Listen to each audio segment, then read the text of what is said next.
कर्म क्या है? एक राजा अपने हाथी पर सवार होकर अपने राज्य का भ्रमण कर रहा था।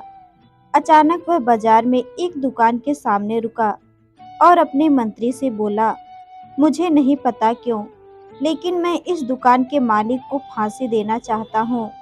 मंत्री जी चौंक गए, लेकिन इससे पहले कि वह राजा से इसका कारण पूछ पाता, राजा आगे बढ़ चुका था। अगले दिन मंत्री स्थानीय लोगों में से एक बनकर उस दुकान पर दुकानदार से मिलने गया। उसने यूं ही उससे पूछा कि उसका व्यवसाय कैसा चल रहा है। दुकानदार, जो चंदन का व्यापारी था, उसने दुखी होकर बताया कि उसके पास मुश्किल से ही कोई ग्राहक था। लोग उसकी दुकान पर आते, चंदन की खुशबू लेते और फिर चले जाते। वे चंदन की गुणवत्ता की प्रशंसा भी करते थे, लेकिन शायद ही कभी कुछ खरीदते थे।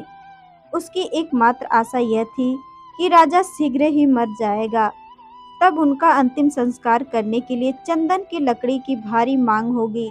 चूंकि वह चंदन का एकमात्र व्यापारी था, उसे यकीन था कि राजा की मृत्यु का मतलब अप्रत्याशित लाभ होगा। मंत्री को अब समझ आया कि राजा इस दुकान के सामने क्यों रुका था और उसने दुकानदार को मारने की इच्छा क्यों व्यक्त की थी।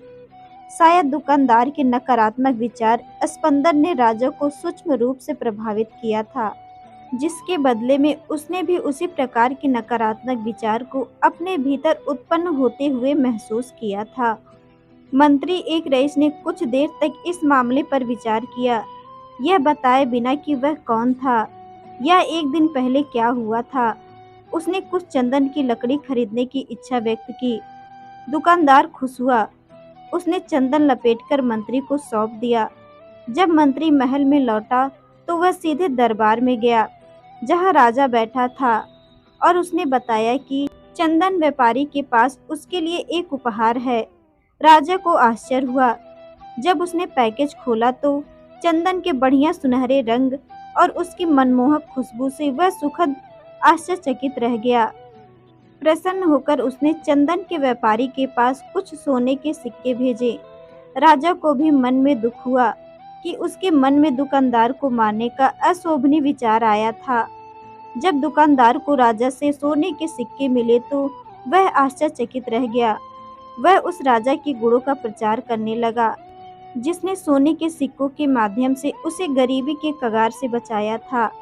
कुछ समय बाद उसे राजा के प्रति अपने मन में आए बुरे विचारों की याद आई और अपने व्यक्तिगत लक्ष्य के लिए ऐसे नकारात्मक विचार मन में लाने के लिए उसे पश्चाताप हुआ। यदि हमारे मन में किसी दूसरे व्यक्ति के लिए अच्छा और दयालु विचार है, तो वह सकारात्मक विचार अनुकूल तरीके से हमारे पास वापस आएगा।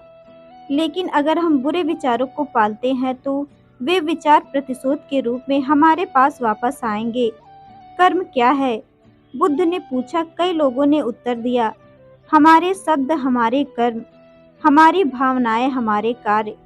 बुद्ध ने सिर हिलाकर कहा, आपके विचार ही आपके कर्म हैं।